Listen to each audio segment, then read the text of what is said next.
Good afternoon, makers. Hope we're all having an excellent day out there. Welcome back for another Virtual Maker Wednesday.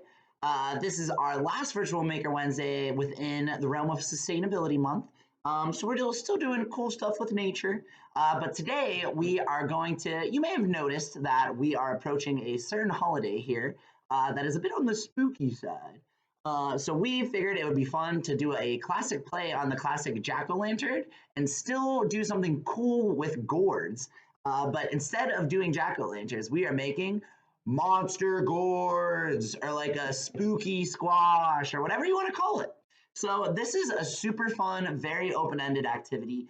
We do have kits down at the library today that have, some pipe cleaners, some cool paint pens, glue, craft foam, googly eyes. We got a little bit of these like fuzzy balls and different things that you can use to make your monster gourd. But honestly, all you really need is a gourd, and from there you can kind of start dressing it up with whatever you have around your house.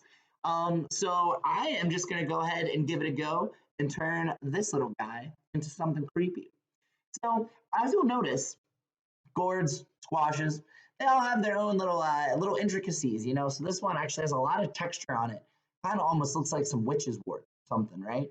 And another fun thing to do is like some will have like a stem right here. This one's missing it, but all of the gourds are in funky shapes and have interesting textures and color patterns already worked into them. So part of the fun of this project is trying to figure out a cool way to work that into what you're doing. And that can be on the way you do the angle of your gourd, like now that I'm looking at this, I think it might be fun to maybe try to make it that way. But that'll, of course, be harder for it to stand up. Ooh, but this stands up kind of naturally if I wanted to try to make a face on this end. So I could try that, or I could try doing it something where it just sits up naturally. I think, I kind of like the angle idea. But I think I'm going to go ahead and still stick with the standard standing as it is. So I'm going to start off with some googly eyes. I think that'll be cool. I think it's important that my monster gourd can be able to see, I'm just going to go ahead and pick two silly ones from my little collection here. Nice. Ooh, yeah. Got some pink, got some eyelashes. Very cool. We'll go ahead, paint a little paint on here. Now, I don't know if you've all ever done monster gourds, but like I said, it's a very fun, similar in spirit to the craft of the jack-o'-lantern. But I kind of like that a lot about Halloween. I think that Halloween is a cool time to really be imaginative and really think about all of the funky things we think of in our minds. That we don't always get to kind of like let out and be kind of creative and cool about. So I'm gonna go ahead, see what kind of cool, fun monster image I got lurking in my imagination. And I can't wait to hear about what you all have lurking in your imaginations.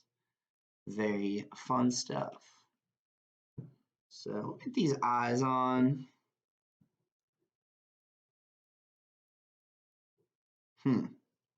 Now my instinct is to like kind of turn this little guy. I'm feeling kind of like a Dr. Jekyll and Mr. Hyde vibe. I don't know how familiar with 19th century British literature you all are, but classic kind of man and monster within story. He's got this kind of like spooky, kind of like looks kind of like a creepy version of the Monopoly Man kind of vibe. So I think I might go for that. So I'm gonna draw a little fun little glasses around him here. Ooh, and I have to get my acrylic paint pen ready, so I'm doing that. With our paint pens, friend, we always have to shake them up, make sure that paint's going, and then we kind of like press them down a few times like this. And some of you who have your home maker kits, you might remember this because you had paint pens in there. So sometimes it takes a second. Give it another couple shakes. Ooh, got the camera moving there.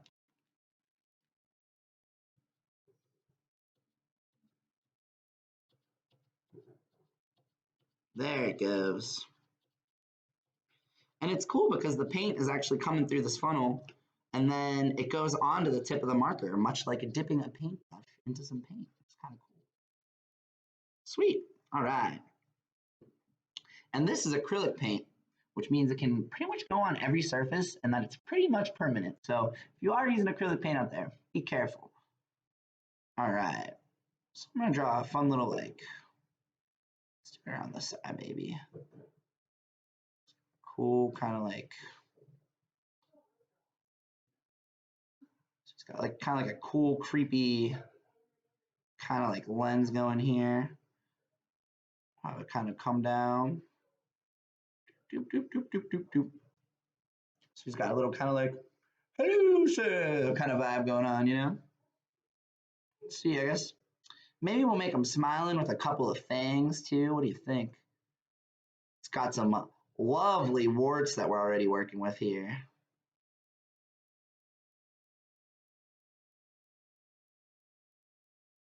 Kind of fun. A cool, fun little face going on there. I think maybe we'll try to, let's see if we can make him a top hat. Use some of my purple craft foam here. Try to cut out a little hat shape. Should be pretty stylish.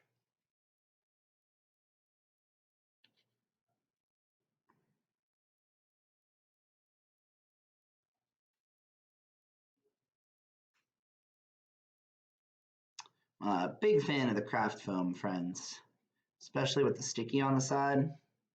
Good stuff, easy to use, very versatile. Cool. I wonder if it looks like I might have the perfect little wart here to stick this on. So we'll do that.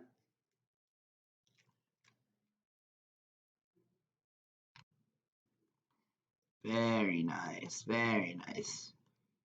Cool. So he's got his cool little top hat on. All right. What else can we use? Yeah, maybe we'll make him like a cool, spooky belt out of these pipe cleaners. Why not? You know, like a cool, spooky, classy guy. Here, twist. Get these all twisted up. Got some nice orange and green. You know, really playing into those fall colors here.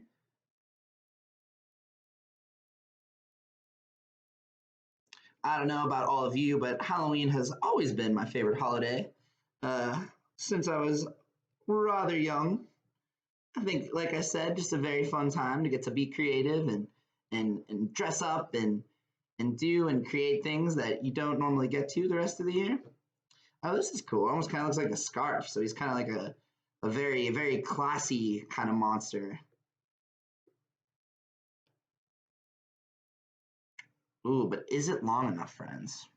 That's what we got to see here. So I'm just going to try to twist this up.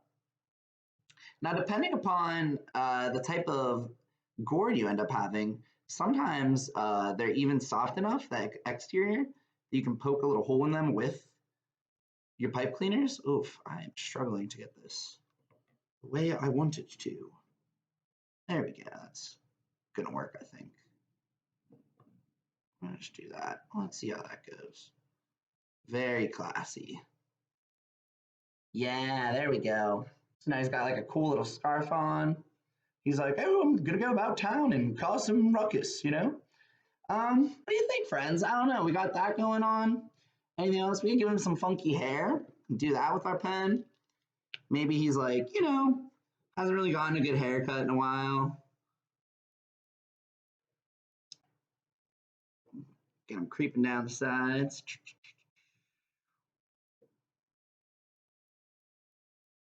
Cool.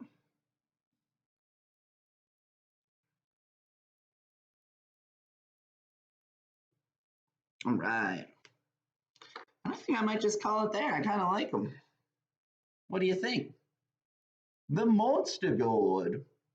So that's it, friends. Like we said today, pretty fun, silly, creative one.